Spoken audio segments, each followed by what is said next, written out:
Brand new bike, 2026 Kawasaki KLX300. We've got other videos talking about how we got here, why we have the bike. Our first trip coming up, the Smoky Mountains 500. But today, a few accessories to make the trip a little easier. We've got a tech mount, phone mount we're going to be installing. We're going to be putting that on the handlebars. Just a grip mount system for your phone. Actually, we should probably try that, huh?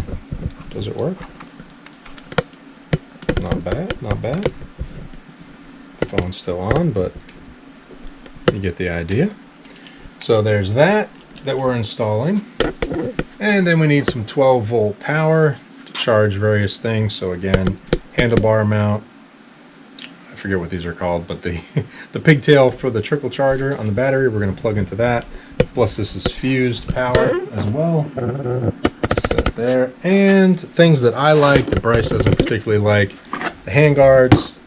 Since the trip is in a couple days, we didn't have a lot of time to shop around for these, so these are SRBs, I think that's how you say it. Aluminum inside the plastic, they're just plain white. Again, in the interest of time, you can't really be choosy on the colors. So this mount is interesting. Obviously, people put their phones on their handlebars, use it for GPS, music, whatever you need for entertainment. Don't play games while you're driving. But part of why I have this, we'll get the old instructions here, is this ball mount, or they call it a shaft bolt. If I'm not using the phone, I also have a dedicated GPS, a TomTom Rider 550, I think is what it's called.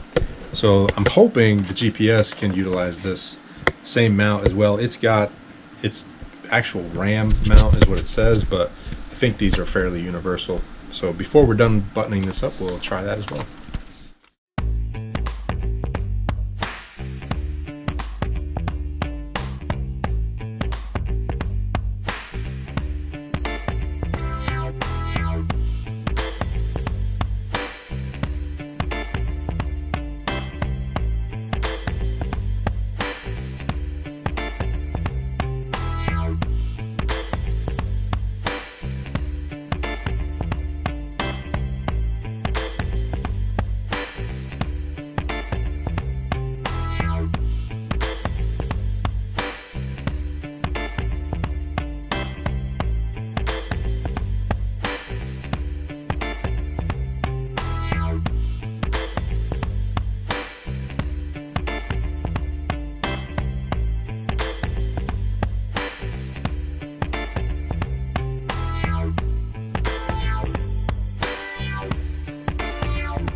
First two mods we've been talking about today is 12-volt accessory power and a mount for phone or devices or what have you.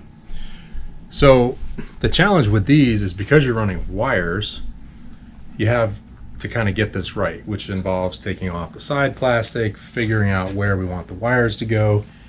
And since it's a brand new bike, we would like to make this as close to factory looking as possible. So I'll kind of show you what we're doing here. We'll start from the battery and work our way forward. We thought there was a charging pigtail on this bike. Turns out there wasn't, but that's okay. We've got one. Undid the factory zip ties here. Plenty of room to run that cable in there, so it kind of looks like it belongs. And then what'll end up happening is the intake side for our 12-volt adapter goes into the pigtail. So for most of the time, this will be plugged in, it'll be zip tied down, and it'll kind of look like this. You know, this will all be zip tied in here nice and clean, and then you won't really see any of that. And then if we need to trickle charge the battery, we can just unplug it, put the trickle charger in there, and go at it. That's the main idea. So that's the pigtail. That's into the positive and negative of the battery. Again, we'll get these zip tied down nice and neat so that all looks factory. Moving forward, run the wires for the 12-volt accessory inside the frame. Again, we'll zip tie these so they don't move. I've checked the back and under the tank, trying to avoid sharp spots. We don't want any chafing of this wire. This is going to be a hot wire from the battery all the time. It is fused up here, so it is a fused line. So if it does short out, the fuse will blow and not burn up your motorcycle. But at the same time, we don't want that to happen either. So again, run these nice and neat, zip tie it tight so it doesn't move, doesn't chafe. I run it behind the bars here, and I decided to put this under for a nice clean look. There's only one bolt in it right now. Got to fix that. But so the end result when we're done is we got a nice clean look with this under the bars. We can run the phone horizontally like this. If we're like watching a movie or something going down the road. No, just kidding. If you're doing the GPS horizontally, or if you're doing something vertically. And the way I usually mount the phone is on the bottom third. So I like to keep it away from the tank in case you have any sort of incidents, especially off-road. If you're going lock to lock, you don't want the phone, you know, on the bottom part. You don't want it like down here and then like smack it into your tank. So I try to put that up there on the bottom third of the mount. That way more of the phone is up here. And then if I'm going horizontal, it's still good in the case because more of it goes to the center and it's not getting in the way of my hand controls over here. So that's kind of the plan. We stopped the video for a minute trying to figure out where all the cables should go. We want it nice and clean. Again, brand new motorcycle. We'd like this to look as factory as possible when we're done, so it doesn't look like an ad, just a simple add-on. So that's our progress, and let's get to the rest of it. And there they are. There's the final location all buttoned down. We've got our 12-volt accessory power here. We've got our phone / device mount under the bars there, and clean wires all the way out. So again, we want to keep these nice and neat and factory, so let's nip these off. There's one there. I've got a small one here, and tip that I learned a long time ago: don't cut these too short, because they can, if you cut them too short, they can kind of pop in there. So I like to leave just a little bit sticking out on those. There's a larger one in here, but this is a reusable one with a tab, so instead of cutting it off, I just put the tail down behind the frame. I think that'll be fine. A couple more to cut. There's one there. Cut that off. Careful you don't cut any other wires when you're doing this. Snip that one off. And one at the top. And I think that's good. That's kind of where I want it. So that'll work out. We get our little 12-volt to USB adapter there to power whatever we've got on the handlebars. Nice clean install. We'll get the side panels back on there and get it to look as factory as possible.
All right, first two mods done. We've got the 12-volt accessory port with a USB adapter inserted, and we have technology holder. It's not just a phone holder, it's whatever tech you got plugged into it. And this is always on power now, so you got to be mindful of that. Ta-da! Nice background. Charge it up. So there we go. It's a pretty neat install, nice and clean. If you want to get a close up here, Bryce, you can show. Oops. I would love to. The reason I put that on the bottom is, like I said, I wanted to keep the top of the bars nice and clean. I guess I got a little concern of this now running into the tank, maybe as we kind of turn, but I guess that's going to be okay. As long as this doesn't come into contact with me while I'm riding. I'll have to see. Maybe we'll get some different cables. We may end up turning it upwards like yours is on the Honda, so that the cables plug in from the top. That's not the best, of course, when it's raining, but we'll see. That may not live like that long term. But side panels back on, everything done here, all bolted up. Put just a little bit of thread lock blue on these. Lot of vibration on these little single cylinders, so we don't want those rocking and rolling. Just a little Permatex blue is what we're using today. This is the gel stuff, so this is your medium strength. That's kind of what the blue is. Instead of a liquid, this comes out more like a gel. I find this is easier to work with. You can put it on there and kind of smear it into the threads, as opposed to, we've got some of the liquid type that sort of runs all over the place as you're doing it, and then we've got red for some more permanent installs. But that's it. Now we'll get on to the handguards. All right, so working on getting the handguards on now. It's got a bit of a weird process. You got to cut the grips and drill some holes or widen the holes. You know, so you're basically taking a bike that's brand new and you destroy it to add a little bit of protection. Well, here's the dilemma. They provide to you this piece, which tightens up inside the bars. When you tighten this part, it spreads this part out. Think of it like a drywall anchor. But that's not going to fit in there. Also, the bolt they give you, maybe we could just thread this in there. That's also not going to fit in there. So we drilled it to size, and we're going to try and tap it with this, but this tap's got the tip broken. So if we're able to tap it, this bolt might just work, and this part can be thrown away. So I think we figured out what we're going to do, and kind of remembered that we don't like handguards anyway. So forget these things. Levers are $6 at Rocky Mountain, so we're not going to do it.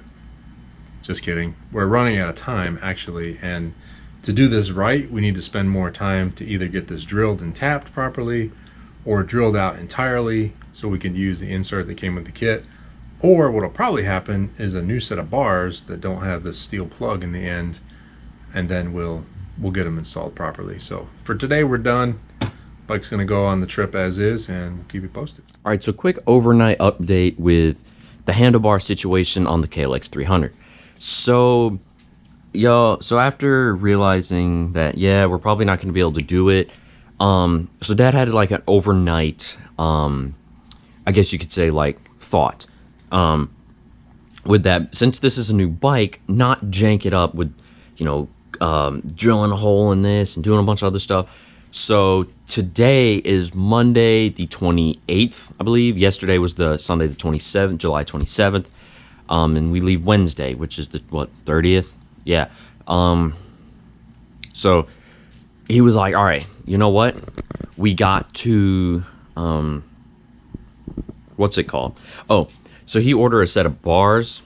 That's what I'm trying to say. So he, ordered some stuff like bar risers, bars, new grips. So we're gonna potentially try and get this done Thursday, which is the 29th. That's tomorrow. We're potentially going to try and get this done to Thursday, and we'll have a video out before we head on the trip.